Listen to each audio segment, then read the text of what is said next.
Baik, bismillahirrahmanirrahim. Perkenalkan, nama saya Nur Haji Raden Finita dari kelas B Pendidikan Guru Pendidikan Anak Usia Dini. Pada video kali ini saya akan menjelaskan mengenai metodologi pengembangan afektif anak usia dini. Jadi kita bisa langsung saja ke inti video. Selamat menyaksikan. Baik, penjelasan pertama ada definisi afektif. Afektif adalah ilmu yang berkenaan dengan segala sesuatu yang berkaitan dengan diri seseorang, baik itu konsep diri, kesehatan mental, dinamika kelompok, pengembangan ego, perasaan, dan motivasi. Lalu yang kedua, kita lanjut ke ranah afektif taksonomi Bloom. Ranah afektif adalah ranah yang berhubungan dengan sikap, nilai, perasaan, emosi, serta derajat penerimaan atau penolakan suatu objek dalam kegiatan belajar mengajar. Dalam ranah afektif taksonomi Bloom terbagi beberapa. Yang pertama ada receiving atau penerimaan. Penerimaan adalah semacam kepekaan dalam menerima rangsangan atau stimulasi, baik dari luar yang datang pada diri peserta didik. Yang kedua, responding atau respon atau menanggapi. Respon atau menanggapi adalah suatu sikap yang menunjukkan adanya partisipasi aktif untuk mengikut sertakan dirinya dalam hal tertentu dan membuat reaksi terhadapnya dengan salah satu cara. Kemudian yang ketiga ada value, penilaian. Dengan memberikan nilai, penghargaan dan kepercayaan terhadap suatu gejala atau stimulus. Kemudian yang keempat ada organization, organisasi atau mengelola. Kemampuan menimbang akibat positif dan negatif dari nilai-nilai yang telah dimiliki. Yang terakhir adalah characterization value complex atau karakteristik nilai yang telah dimiliki seseorang yang mempengaruhi pola kepribadian dan tingkah lakunya. Yang selanjutnya ada keterkaitan ranah afektif dan kognitif. Ranah ini meliputi kemampuan menyatakan kembali konsep atau prinsip yang telah dipelajari, yang berkenaan dengan kemampuan berpikir, kompetensi memperoleh pengetahuan, pengenalan, pemahaman, konseptualisasi, penentuan, dan penalaran. Di ranah afektif dan kognitif ini ada berbagai macam. Yang pertama ada pengetahuan. Pengetahuan menekankan pada kemampuan mengingat kembali materi yang telah dipelajari. Kemudian yang kedua ada pemahaman. Pemahaman ini adalah kemampuan dalam memahami materi tertentu yang dipelajari. Kemudian yang ketiga penerapan. Penerapan menekankan kepada kemampuan menerapkan informasi pada situasi nyata, di mana peserta didik mampu menerapkan pemahamannya dengan cara menggunakannya secara nyata. Kemudian yang keempat ada analisis. Kemampuan menguraikan suatu materi menjadi komponen-komponen yang lebih jelas. Yang kelima ada sintesis. Sintesis adalah kemampuan memproduksi dan mengkombinasikan elemen-elemen untuk membentuk sebuah struktur yang unik. Kemudian yang keenam ada evaluasi. Evaluasi adalah kemampuan menilai manfaat suatu hal untuk tujuan tertentu berdasarkan kriteria yang jelas.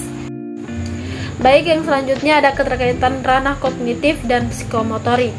Ranah ini meliputi kompetensi melakukan pekerjaan dengan melibatkan anggota badan, serta kompetensi yang berkaitan dengan gerak fisik atau motorik, yang terdiri dari gerakan refleks, keterampilan gerak dasar, kemampuan prestual, ketepatan, keterampilan kompleks, serta ekspresif dan interpretatif. Nah, di ranah ini tuh ada yang pertama meniru. Meniru adalah kemampuan untuk melakukan sesuatu dengan contoh yang diamatinya, walaupun belum dimengerti maknanya. Kemudian yang kedua, memanipulasi adalah kemampuan dalam melakukan suatu tindakan serta memilih apa yang diperlukan dari apa yang diajarkan. Ketiga, pengalamiahan adalah merupakan suatu penampilan tindakan di mana hal yang diajarkan dan dijadikan sebagai contoh telah menjadi suatu kebiasaan dan gerakan-gerakan yang ditampilkan lebih meyakinkan. Kemudian yang keempat ada artikulasi, merupakan suatu tahap di mana seseorang dapat melakukan suatu keterampilan yang lebih kompleks, terutama yang berhubungan dengan gerakan interpretatif. Selanjutnya pendidikan nilai dan karakter. Dalam Kamus Besar Bahasa Indonesia, pendidikan itu sendiri berasal dari kata didik, kemudian kata ini mendapat imbuhan pe dan akhiran an. Maka kata ini mempunyai arti proses, cara atau perbuatan mendidik. Menurut Ki Hajar Dewantara, mengungkapkan bahwa bukan hanya guru yang melakukan pendidikan, tetapi setiap manusia dan khususnya kaum ibu melakukan pendidikan. Tetapi setiap manusia dan khususnya kaum ibu melakukan pendidikan meskipun itu dilakukan secara sederhana. Kemudian karakter. Menurut Pusat Bahasa Indonesia berarti sifat-sifat kejiwaan, akhlak atau budi pekerti yang membedakan seseorang dari yang lain. Kemudian menurut Likona, isi dari karakter yang baik adalah kebaikan. Kebaikan seperti kejujuran, keberanian, keadilan, dan kasih sayang adalah di posisi untuk berperilaku secara moral. Karakter adalah objektivitas yang baik dan kualitas manusia, baik bagi manusia diketahui atau tidak. Kebaikan-kebaikan tersebut ditegaskan oleh masyarakat dan agama di seluruh dunia. Yang selanjutnya, nilai-nilai karakter. Nilai-nilai karakter yang pertama ada nilai merupakan ide atau konsep, bukan perasaan, sehingga nilai dapat didefinisikan, dianalisis, atau dibandingkan dengan nilai-nilai lain. Yang kedua, nilai berada dalam mind atau pikiran seseorang, yang bebas dari kesadaran diri maupun afirmasi masyarakat. Yang ketiga, nilai lebih terkait dengan sesuatu yang dapat diukur daripada kategori absolut. Yang selanjutnya ada indikator keberhasilan implementasi pendidikan karakter. Yang pertama ada kesadaran, kedua kejujuran, ketiga keikhlasan, keempat kesederhanaan, kelima kemandirian, keenam kepedulian, ketujuh kebebasan dalam bertindak, 8 kecermatan atau ketelitian, ke-9 komitmen. Selanjutnya perubahan karakter anak usia dini. Yang pertama, pada usia 0 sampai 6 bulan akan menunjukkan gerak refleks, mengenali pengasuhnya, menunjukkan komunikasi wajah, tersenyum dan tertawa. Kemudian tangan menggenggam mainan dan menggoyangkannya, menggenggam benda dengan 2 tangan dan memadukannya ke mulut.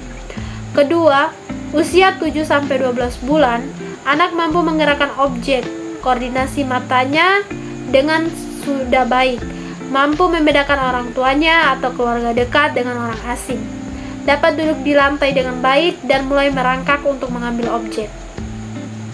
Yang ketiga, usia 13 sampai 24 bulan, anak mulai lancar berjalan dan tidak mau berhenti, belajar mengenal benda-benda, mulai mengembangkan memori jangka pendek dan jangka panjang, memegang pensil dan semua jari dan coret-coret. Selanjutnya yang keempat ada usia 2-4 tahun. Anak mulai dapat menirukan apa yang dilakukan orang dewasa. Motorik halus mulai berkembang pesat, belajar memakai benda-benda seperti topi, sepatu besar, kacamata, dan menirukan orang dewasa. Kemudian yang kelima ada usia 5 tahun. Anak sudah memiliki kemampuan berbahasa sehari-hari. Mereka dapat berkomunikasi dengan anak lain sebagai wujud perkembangan sosial. Kemudian keenam ada usia 6-8 tahun. Anak mulai mampu membaca dan berkomunikasi secara luas. Perkembangan daya pikir yang kognitif yang dapat ditunjukkan dengan rasa ingin tahu anak yang luar biasa dengan lingkungan sekitar, dengan menanyakan segala sesuatu yang dilihat atau yang didengarnya. Yang selanjutnya, strategi pembelajaran afektif. Strategi pembelajaran afektif adalah strategi yang bukan hanya bertujuan untuk mencapai pendidikan kognitif saja, akan tetapi juga bertujuan untuk mencapai dimensi lainnya, yaitu sikap dan keterampilan afektif berhubungan dengan volume yang sulit diukur karena menyangkut kesadaran seseorang yang tumbuh dari dalam. Afektif juga dapat muncul dalam kejadian behavioral yang diakibatkan dari pembelajaran yang dilakukan oleh guru. Menurut Levudin, strategi atau pembelajaran afektif dilandaskan pada teori perkembangan moral. Holberg, nilai atau moral berkembang di dalam diri seseorang melalui proses yang cukup lama. biasanya sesuai dengan tingkat kedewasaan seseorang.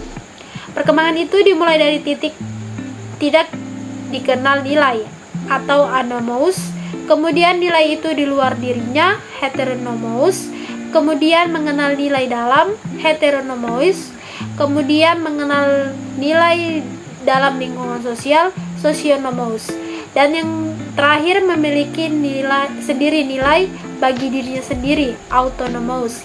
Dan dengan kata lain, nilai itu berada di luar diri yang bersangkutan kemudian masuk ke dalam lingkungan sosialnya, baru masuk dalam dirinya. Yang selanjutnya, karakteristik pembelajaran afektif. Yang pertama ada sikap. Sikap merupakan suatu kecenderungan untuk bertindak secara suka atau tidak suka terhadap suatu objek. Yang kedua, minat. Minat menurut Gatzel adalah suatu disposisi yang terorganisir melalui pengalaman yang mendorong seseorang untuk memperoleh objek khusus, aktivitas, pemahaman, dan keterampilan untuk tujuan perhatian atau pencapaian. Konsep diri. Menurut Smith, konsep diri adalah evaluasi yang dilakukan individu terhadap kemampuan dan kelemahan yang dimiliki. Yang selanjutnya, nilai. Taylor mendefinisikan nilai sebagai suatu objek, aktivitas, atau ide yang dinyatakan oleh individu dalam mengarahkan minat, sikap, dan kepuasan. Yang selanjutnya, moral. Ernest Hemingway mengatakan moral adalah suatu yang membuat kau merasa lebih baik setelah melakukannya, dan tidak bermoral adalah sesuatu yang membuatmu merasa menyesal setelah melakukannya. Yang selanjutnya, teknik penerapan strategi. Pembelajaran afektif. Yang pertama ada pola pembiasaan. Watson, seorang psikolog, menyatakan cara pembentukan sikap dapat dilakukan dengan kebiasaan. Ini dapat menjadi dasar penanaman sikap tertentu terhadap suatu objek. Kemudian, modeling. Pembelajaran sikap juga dapat dilakukan melalui proses modeling, yaitu proses penanaman sikap dengan cara mencontoh. Proses modeling ini adalah proses peniruan anak apa yang dilihatnya pada didikan orang lain. Peniruan ini bisa saja diawali dengan rasa kagum atau rasa senang. Karenanya cenderung peniruan ini banyak dilakukan terhadap idola ataupun orang yang dihormati. Hal-hal yang ditiru bisa saja perilaku ataupun hal-hal yang terlihat diperagakan oleh sang model. Salah satu karakteristik anak yang sedang tumbuh kembang adalah keinginannya untuk meniru. Karena itu, penting bagi seorang guru untuk memperhatikan penampilan dan perilaku dirinya, karena guru akan menjadi model bagi peserta didiknya. Yang selanjutnya, kecerdasan sosial emosional. Sosial emosional anak usia dini merupakan suatu proses belajar anak bagaimana berinteraksi dengan orang lain sesuai dengan aturan sosial yang ada, dan anak lebih mampu untuk mengendalikan perasaan-perasaannya yang sesuai dengan kemampuan mengidentifikasi dan mengungkapkan perasaan tersebut. Sosial emosional anak berlangsung secara bertahap dan melalui proses penguatan dan modeling. Selanjutnya, kecerdasan sosial emosional anak. Yang pertama ada EQ atau kecerdasan emosional adalah kecerdasan seseorang untuk menerima, menilai, mengelola, serta mengontrol emosi dirinya dan orang lain di sekitarnya. Mengolah emosi berarti memahami kondisi emosi dan harus dikaitkan dengan situasi yang dihadapi agar memberikan dampak positif. Kita perlu menyadari bahwa emosi merupakan hasil dari interaksi antara pikiran, perubahan psikologi, dan perilaku. Kecerdasan emosional dapat diukur dari beberapa aspek yang ada. Goleman mengemukakan 5 kecakapan dasar dalam kecerdasan emosi, yaitu yang pertama, kesadaran diri, yang kedua, pengaturan diri, yang ketiga, motivasi, yang keempat, empati, dan yang terakhir adalah keterampilan sosial. Selanjutnya adalah SQ atau kecerdasan sosial, adalah sebagai kemampuan untuk dapat hidup dengan orang lain dan membuat mereka mau bekerja sama dengan kita. Kecerdasan sosial emosional terdiri atas 3 dimensi, antara lain yang pertama, interpersonal intelligence self-control atau pengendalian diri.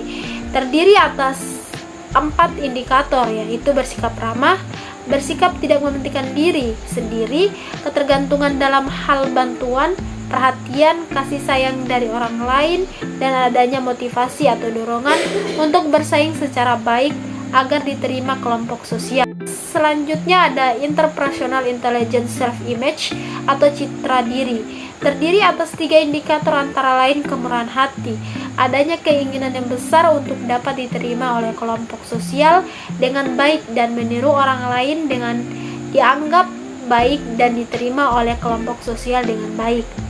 Yang selanjutnya ada interpersonal intelligence atau interpersonal kecerdasan. Terdiri atas 4 indikator, antara lain bekerja sama dalam setiap kegiatan untuk dapat diterima oleh kelompok sosial, kemudian berempati terhadap orang lain atau ikut merasakan pengalaman orang lain, bersimpati atau berusaha menghibur orang lain, dan membina persahabatan lebih dekat dan lebih dalam lagi seperti layaknya keluarga.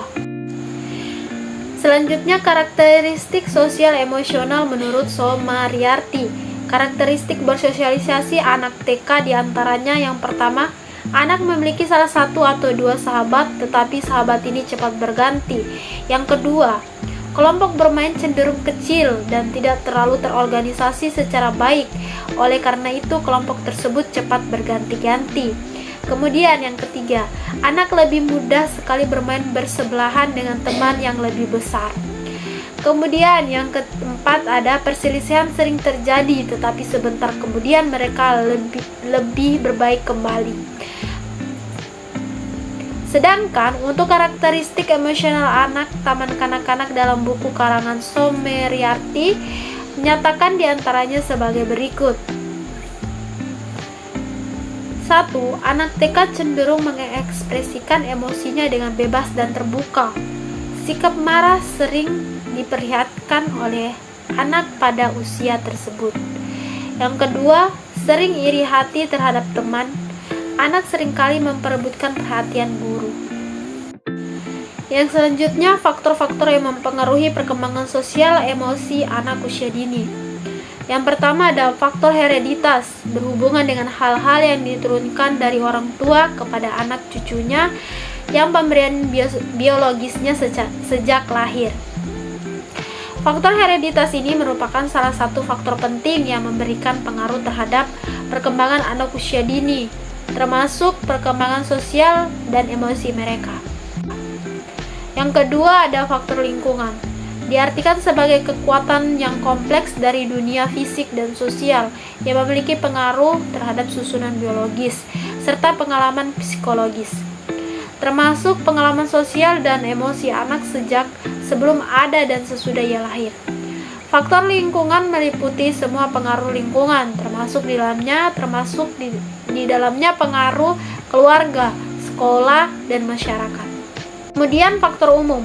Di sini maksudnya merupakan unsur-unsur yang dapat digolongkan ke dalam kedua faktor di atas, yaitu faktor hereditas dan lingkungan. Mudahnya, faktor umum merupakan campuran dari faktor hereditas dan faktor lingkungan. Faktor umum yang dapat mempengaruhi perkembangan anak usia dini yakni jenis kelamin, kelenjar gondok, dan kesehatan.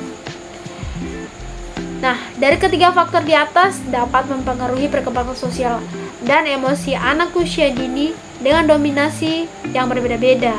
Perbedaan dominasi faktor-faktor tersebutlah yang kemudian memunculkan adanya perbedaan pada masing-masing anak usia dini atau yang lebih sering disebut dengan perbedaan individu. Baik, sekian itu adalah video dari saya. Saya ucapkan banyak terima kasih.